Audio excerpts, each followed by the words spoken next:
Ladies and gents, what we're witnessing right here is probably the most insane video game launch in history. I'm pretty sure that Black Myth Wukong absolutely smashed it out of the water with literally every gaming related, well, record out there that has ever existed, especially in terms of day one player count. Literally sitting right now at 2.2 million on Steam, and it's rising pretty much every hour. So I would not be surprised if we're seeing 2.5 million by the end of the day. And we also have to address a bunch of stuff that has been circling around, especially in the news media. As somebody who played the game for the past week, who got a very early review, I do have some opinions on some of the stuff that was said, and I think that some of it was either misinterpreted or maybe even false. I'm not sure. I'm just gonna give my 2 cents on it, but in the meantime, let's take a look at it. And starting with the Steam numbers right here, I'm just refreshing the page and it's literally just going up by the minute. Now, taking a look at the reviews,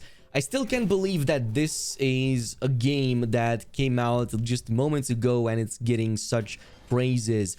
Visual stunning, graphics, very fun gameplay. Prologue happened after the story of Journey to the West. A lot of people being excited about it, especially on the PC version. And I'm also hearing that the console, or at least the PlayStation 5 version, is actually also running decently well. I'm hearing similar results to what I experienced on the PC, which is, for the most part, good performance with some stuttering. I didn't put out my review just yet, but for the most part, it was enjoyable, pretty bug-free. I did have some stuttering, and I had 3 crashes in about 60 hours, most of which happened midway through and then never happened again. It only happened in one single area, so maybe that was something with the game not being currently updated. That being said, now I can finally talk about my experience reviewing this, as well as with the review embargo, because in the past couple of days we had this statement over here that the news media also put out about certain limits that the developers put out on offensive language, on feminist propaganda, quote-unquote. Also a bunch of other stuff in here that you probably noticed, especially on IGN and especially on Reddit. I will just say this. Now, I got my review code on August 14, and mine did not include any sort of mention of avoiding any controversial topic. None of the discussion centered around the review embargo had anything to do with that. None of this that I've seen in the media and in the news has it been part of my own embargo. I'm not saying for 100% certainty that it was the same for everybody else, but for me, who I got the copy on August 14, the only limits that I had were 2. One was to only post reviews and content starting August 20th, and it also included the specified hours. And second of all, to not include walkthroughs in the first few days of anything other than chapter 1 to 3. Anything beyond that is reserved to August 23rd. That is basically it. So this, I'm not sure exactly if it's true, I'm not sure if it's controversy. Obviously, I think that it's sensible to say that when you get a review embargo of a game, you're probably going to want to stick to just talking about the game. I think that's fair. You're judging a product, you're looking at it, and you're giving an opinion piece of something that you just experienced at all. And even if it did, it would not change the quality of the product. So just like everybody else, I got the exact same thing. Well, that and an early NVIDIA driver which made the game run better, which should already be out. It's the same driver that everybody should get with the launch of Black Myth Wukong if you updated your graphics drivers. That being said, I do want to talk a bit about the game itself and touch on a bunch of stuff, and I'm going to delay my review for when I reach 100% completion, because even now I'm finding stuff, so I'm going to just postpone that for maybe a week or so. But in the meantime, I will talk and touch on some subjects that were also covered, but I want to expand a bit more on that. So first of all, yes, the game is absolutely stunning, as you probably saw in the stream, and is every bit of fun to play, and it's one of the most fun games I ever played because of how dynamic the combat is. Like the way you can go in and mix and match different like stances with one another, which are not like super extensive like in Ghost of Tsushima, but they do the job really well, and they provide some really crazy strong elements in there that can let you fight different bosses in different ways, so you can actually adapt to different combat situations. But the way you can mix and match that with a bunch of summons, with a bunch of transformations, which by the way there are multiple of. So summons, we have like 50 plus, I discovered about 30, plus transformations I found about 5 or 6. Some are from the main story, but most of them are actually from just going in and doing side content. So when you put all of this together, it comes together very well in a combat that's very fluid, and it literally feels like you're mixing in and putting in puzzles that all fit. All of these pieces fit very well together with one another. So that's one of the things I wanted to talk about. Plus, they are of course fully upgradable. So it's not just that you unlock them, then they have a skill tree that also has unlocks, that also provides special effects, extra bonuses like damage, cooldown reset, and all of that. So it feels very fun. I will also say that the boss design in this game, especially the boss battles, are some of the most creative I have ever seen. So this touches, dare I say, the From Soft level of quality and creativity. I will go there and say that there were at least 5 instances, not all to the main story, some were related to some of the side content, when I just put down the controller and I was like, wow, okay, this is very creative and very freaking cool. So that was on a number of occasions. Another thing I like to say is that for 80 plus bosses in such a game, for all of them, or well, the majority of them to be completely unique is quite an achievement in and of itself.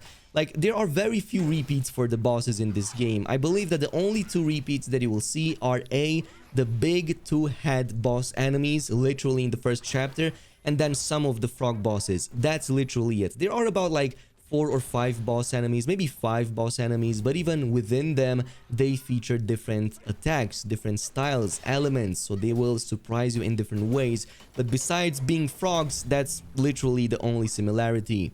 Also, touching on the subject of this game being a boss rush mode, it definitely is not. It maybe feels that way within the first chapter, because you kind of have bosses every couple of minutes, or maybe every like 5 minutes, because it's so condensed. But beyond that, once you reach chapter 2, and some of you already have reached chapter 2, you will notice that, yeah, you have a lot of liberty in going in, exploring, doing side quests. Well, some of the side quests that there are, of course, you're free to discover secrets, chests, and just do collecting. You don't have to go and do bosses if you don't want to, but if you do, it's highly rewarding and I highly suggest it. Now, there's also a very good comment right here on Steam that kinda just explains the story a bit better than I ever could. So this is somebody who probably understands and has read Journey to the West. Only recently did I get into, well, reading into it. I didn't start reading it, so of course I'm absolutely garbage at the story. So in this case, whatever this user's name is, I absolutely commend you. He definitely deserves a lot more likes on Steam, which I'm going to give him. But the prologue happens literally after story in the Journey to the West. By the end of the original story, Wukong finished the journey, got the scripture, and was rewarded with immortality, ascending into Buddhahood. Think of like godhood, or basically that. Now, the Black Myth story starts from that point, where Wukong had given up his godhood because he didn't want to be confined by the rules of heaven. He then went back to, well, the Huagong Mountain, which is his hometown slash neighborhood, where he was the Monkey King before going on the journey to the West. However, having his history with heaven, he was basically a, well, outcast, let's just say.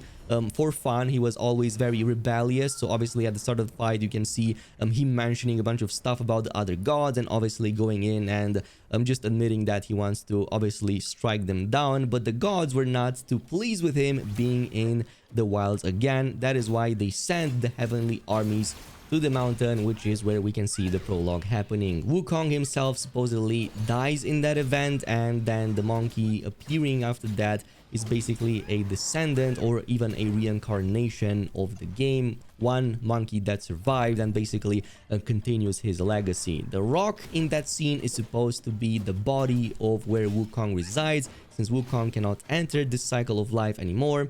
Yeah, pretty much this is the concept of Buddhism. His spirit shattered into 6 different artifacts and was scattered all around the world. At this point, I'm assuming that the story of this game is finding those 6 artifacts, and holy smokes, this guy is onto something, I'm just gonna say it.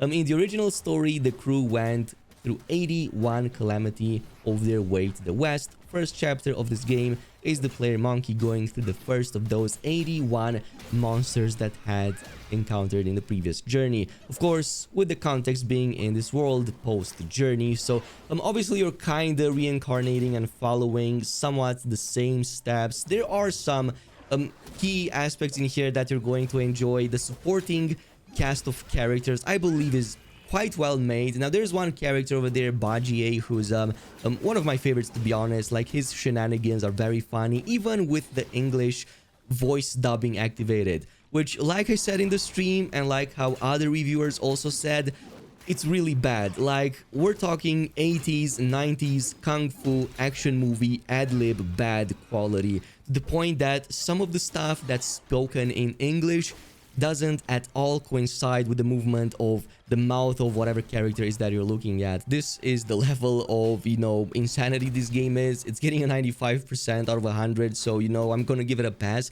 If that's the biggest problem, that's an easy way to fix it. I think, I'm not sure, maybe Unreal Engine 5 should have already had a tool to help with that. I'm not sure the developers took full advantage of it or had the time, but I think there should be a patch maybe at some point that can fix it. I'm pretty sure that Unreal Engine 5 supports like narrating and voice lip syncing with whatever language is spoken in the background.